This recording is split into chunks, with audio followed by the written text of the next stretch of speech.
Hi friends, welcome back to my channel, or welcome if you're new. My name's Sarah, and on this channel I share what I'm reading and what I'm thinking about.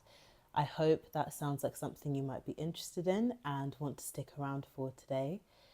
Before I get into the topic of today's video, I did just want to say a massive thank you for the response on my last video, my first ever YouTube video.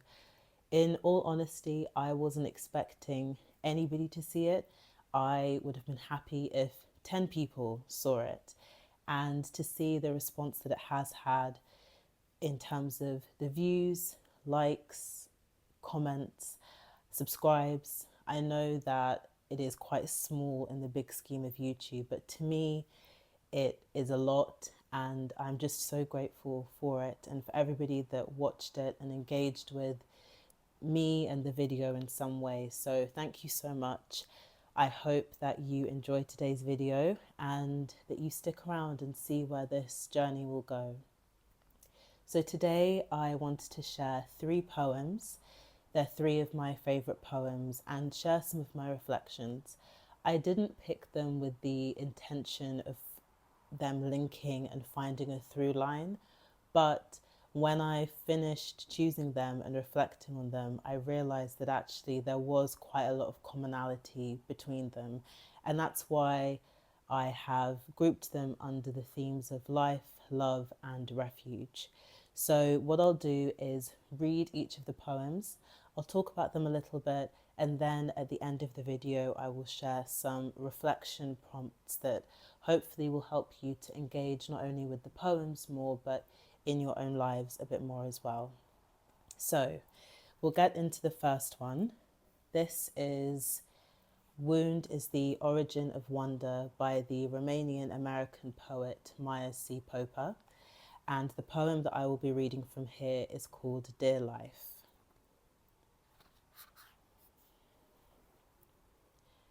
Dear life, I can't undo all I have done to myself, what I have let an appetite for love do to me. I have wanted all the world, its beauties and its injuries. Some days I think that is punishment enough. Often I received more than I'd asked, which is how this works. You fish in open water, ready to be wounded on what you reel in. Throwing it back was a nightmare.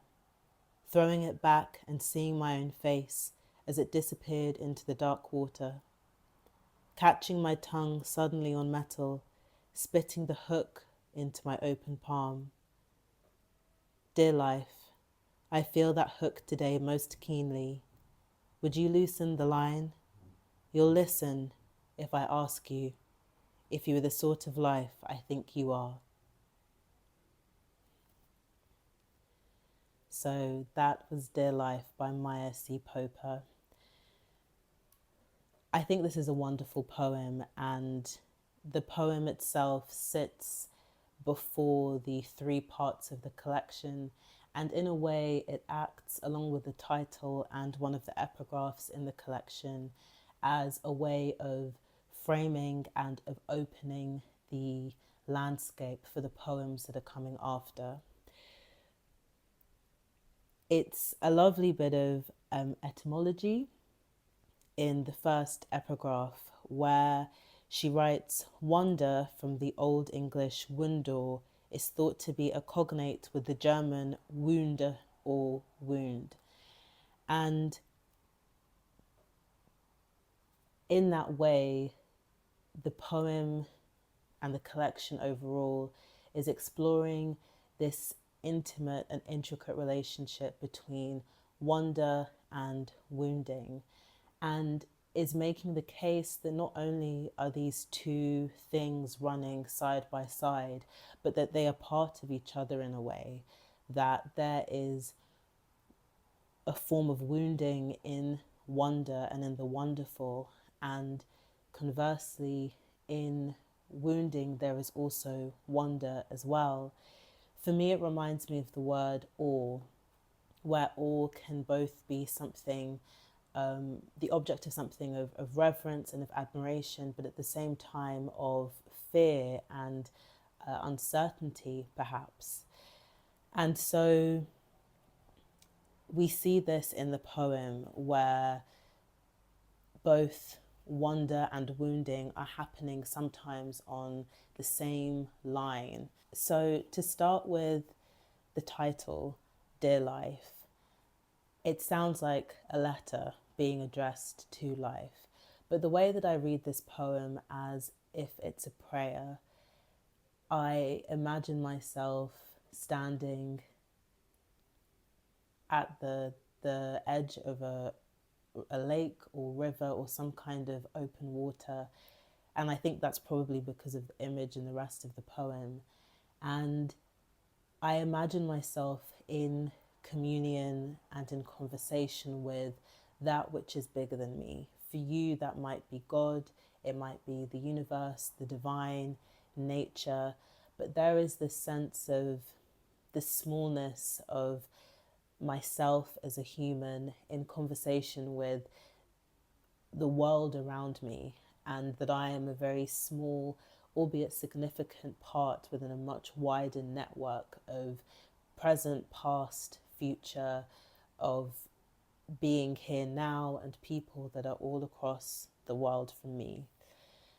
And the fact that there isn't a sign off at the end, it doesn't say from Maya, for example, also suggests this intimacy that whatever scars, wounding, internal crosses that we're carrying, that there is an awareness and a knowledge by this thing that is greater than us, that knows all that we are carrying, that knows all the ways that we have been hurt and injured.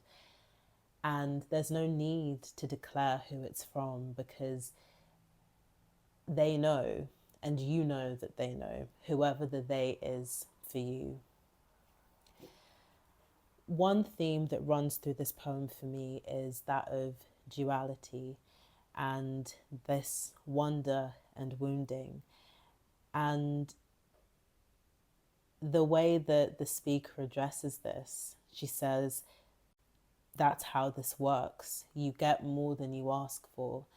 And so often in life, and it's natural, we hope for the things that are good, the beautiful, things that will be easy. And it's not always the case that we want the other things that may be attached to that, that they may cause us pain, that they may require us to sacrifice something, that they may demand us to grow in ways that are uncomfortable and difficult for us. But they have to go together.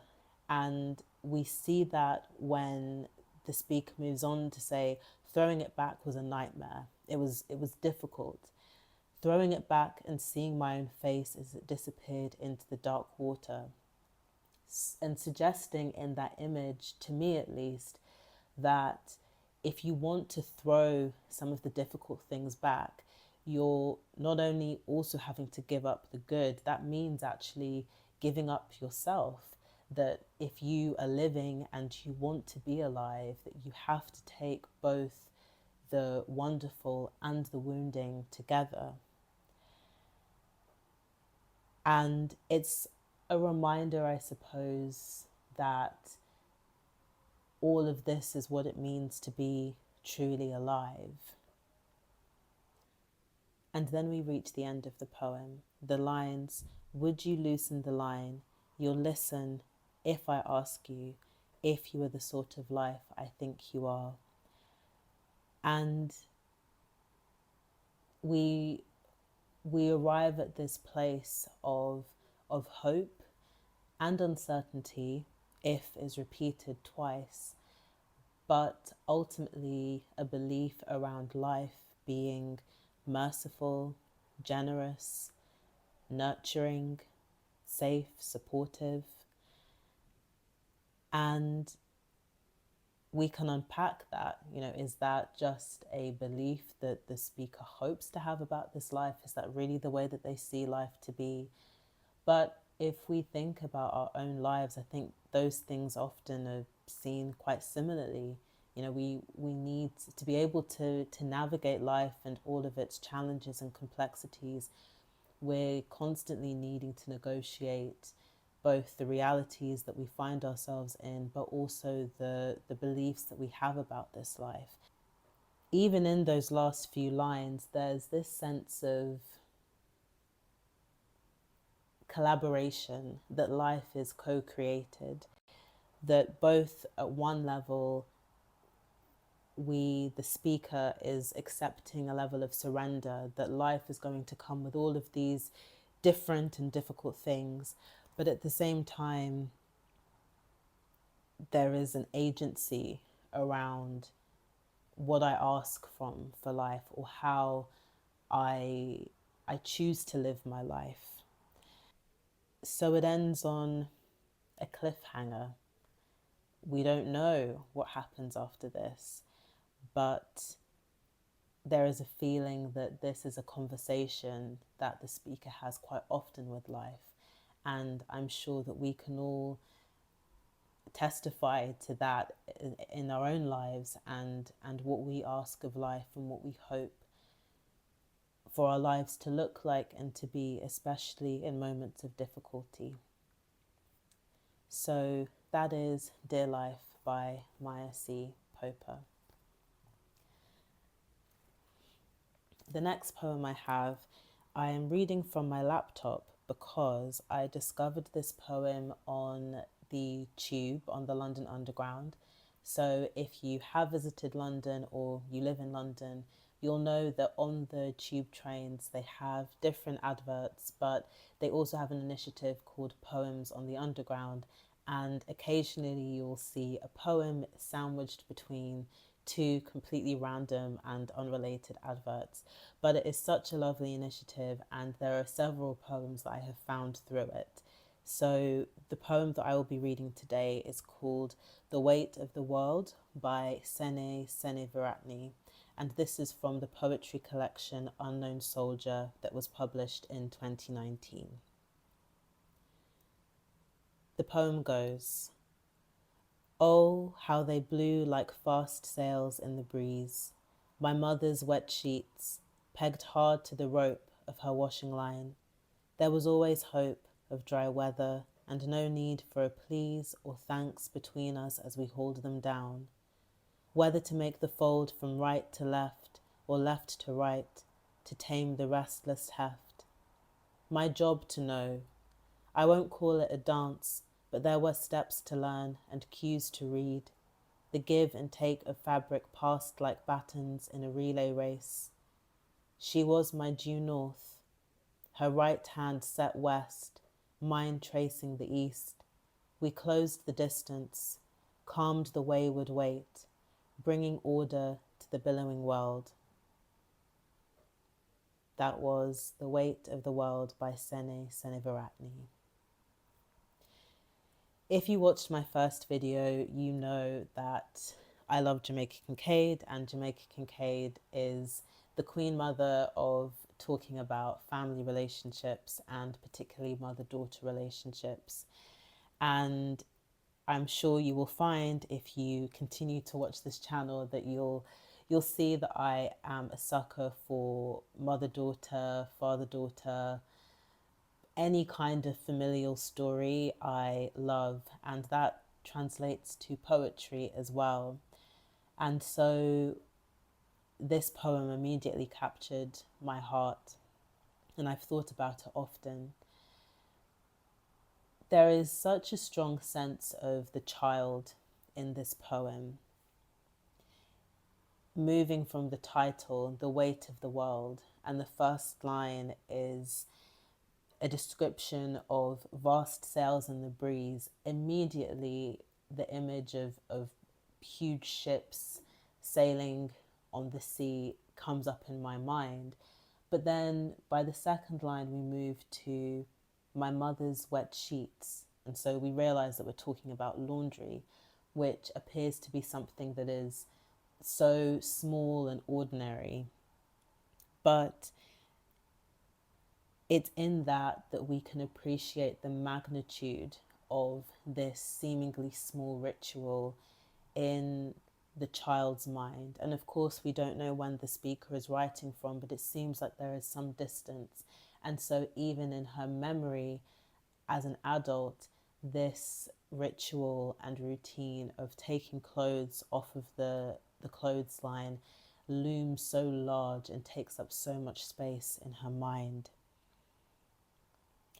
And for me, part of the reason why I love stories that are very domestic and familial is because it's in these small moments that worlds are made.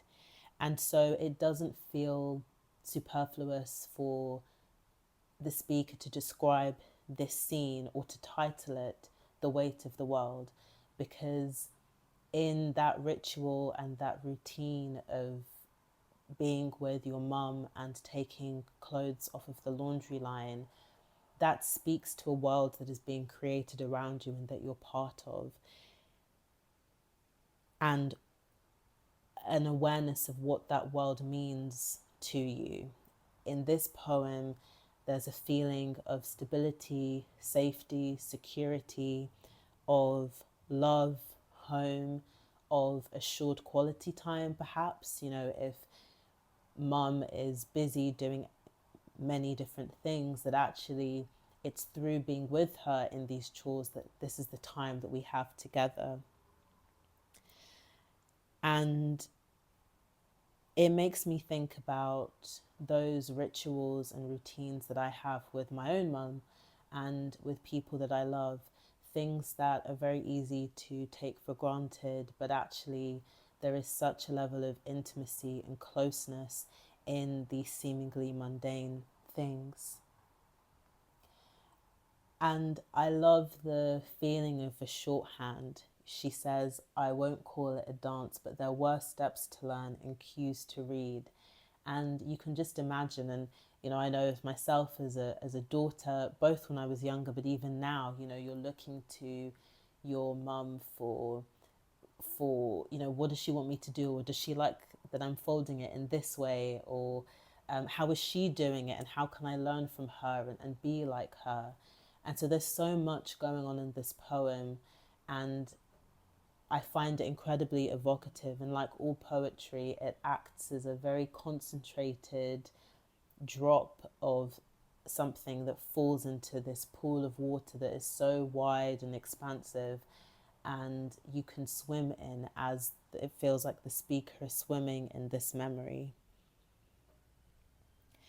The poem then changes suddenly, and if I'm able to show it on the screen, you'll see. But on one line, we find out that her mother has passed away. In the line, she was my due north.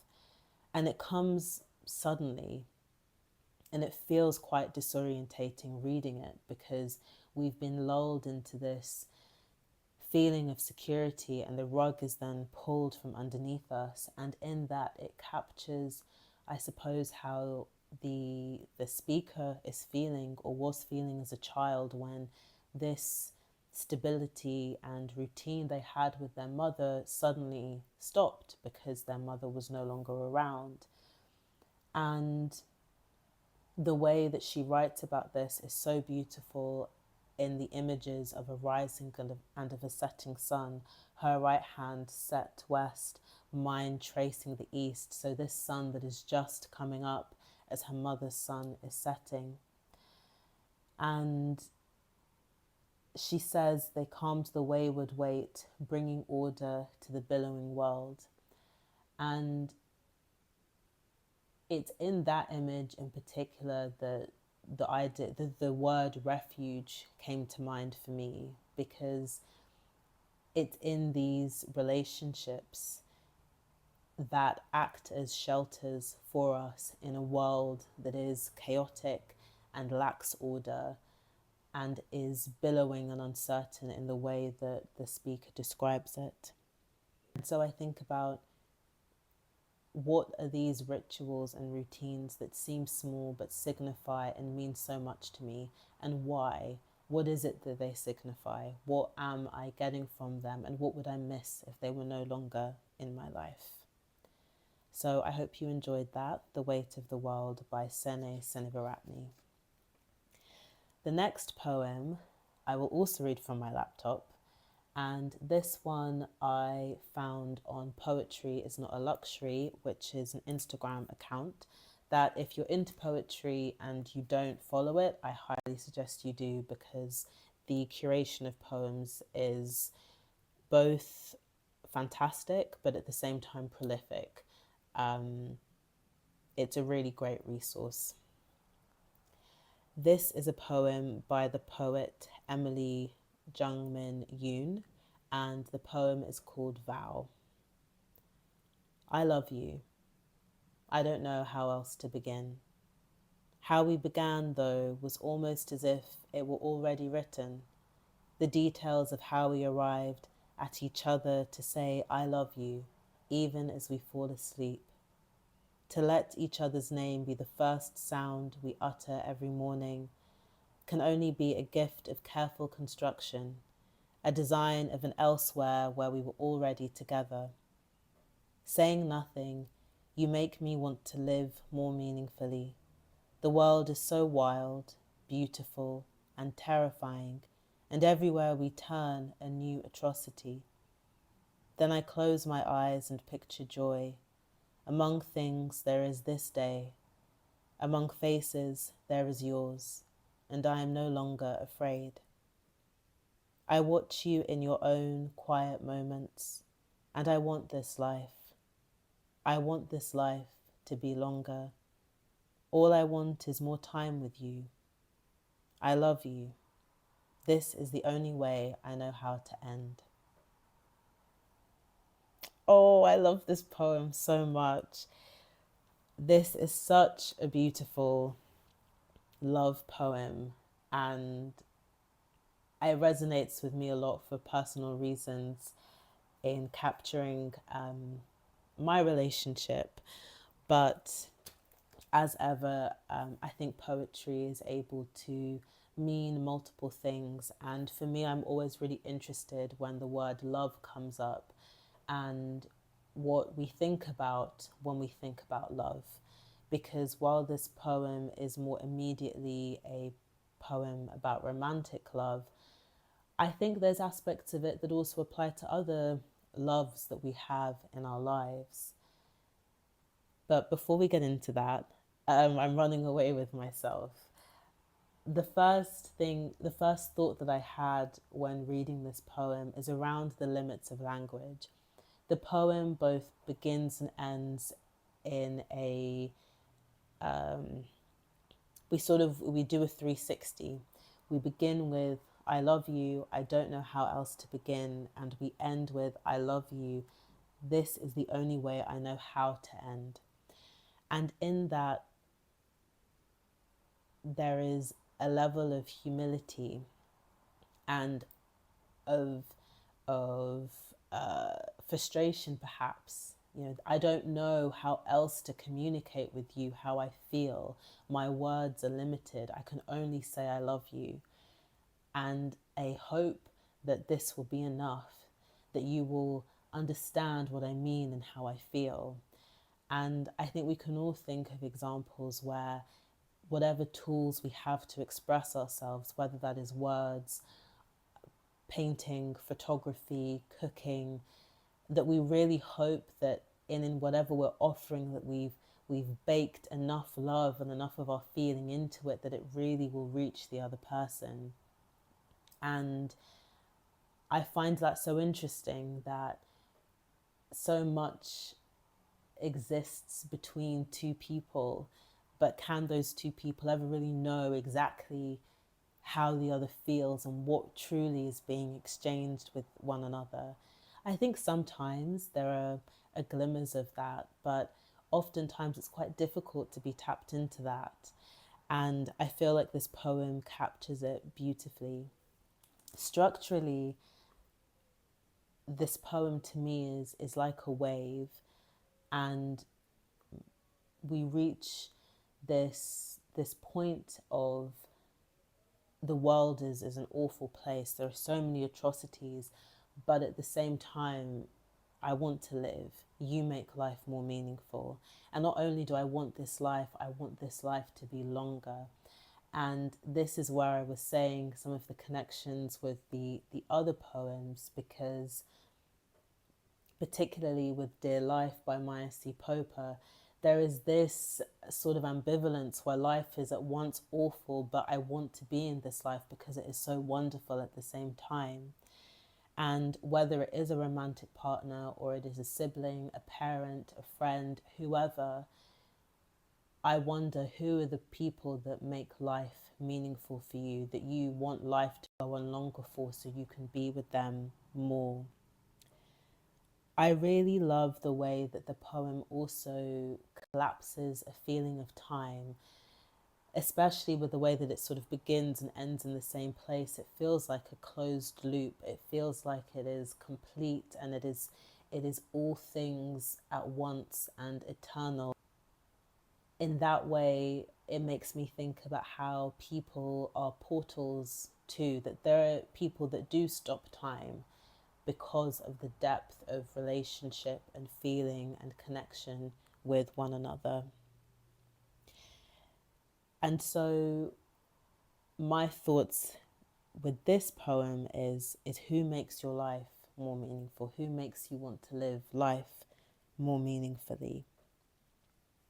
So those are my 3 poems. I hope you enjoyed hearing me read them and my reflections on them. I would love to hear your thoughts about the poems and also some of the reflection points that I made throughout. So for Dear Life, the reflection prompt was, oh gosh, oh wow, I've just burned my notebook. So the first prompt for Dear Life is, if you are the sort of life I think you are, what kind of life do you think this life is? For the second poem, The Weight of the World, the reflection prompt is, what rituals are your refuges and who is part of them, and what do those rituals, especially mundane rituals, signify for you? And the last prompt is, who makes you want to live more meaningfully? That is it for today. I will be back in a couple of weeks with my next video. Until then, I hope you have a wonderful couple of weeks. Thank you so much for watching, and I hope I see you in the next one. Bye.